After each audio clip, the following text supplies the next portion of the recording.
નમસ્કાર મિત્રો, તો આજે આપણે જાણીશું કે ગુજરાતના નવું રેશન કાર્ડ કેવી રીતે બનાવવું. ઓનલાઈન અરજી. ડિજિટલ ગુજરાત પોર્ટલ પર અરજી વેબસાઇટ ડિજિટલ ગુજરાત પર જાઓ, લોગિન કરો. જો તમે પહેલેથી નોંધણી કરેલ નથી તો ન્યૂ રજિસ્ટ્રેશન વિકલ્પ દ્વારા નોંધણી કરો, પછી લોગિન કરો.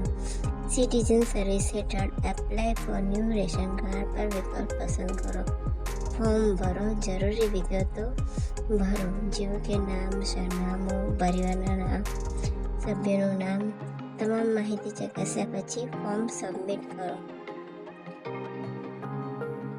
દસ્તાવેજ અપલોડ કરો અને ઓળખ અને સરનામા પુરાવા ફોટોગ્રાફ અપલોડ કરો. પેમેન્ટ ઓનલાઈન ફી દ્વારા ચૂકવણી કરો. ડિજિટલ પોર્ટલ પર જઈ લોગિન કરી અને અરજી સ્થિતિ ચકાસો. હવે આપણે જાણીશું કે ઓફલાઈન અરજી કેવી રીતે કરવી. નજીકના તાલુકા મામલતદાર કચેરી અથવા જન સેવા કેન્દ્ર પરથી અરજી ફોર્મ મેળવો. જરૂરી દસ્તાવેજ વિગતો, પરિવારની વિગતો, માહિતી ભરો. જરૂરી દસ્તાવેજ જોડો અને ફી ભરી ફોર્મ કચેરી સબમિટ કરો.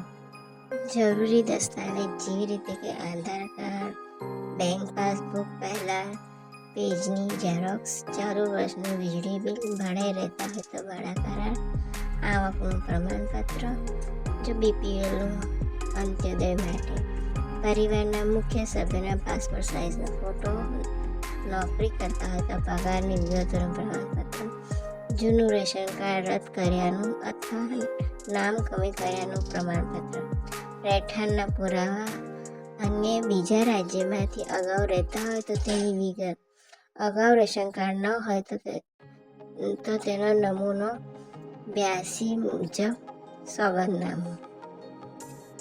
અરજી મંજૂર થયા પછી લગભગ 15 દિવસમાં રેશન કાર્ડ મળી જશે. બધી માહિતી સાચી અને સચોટ આપવી.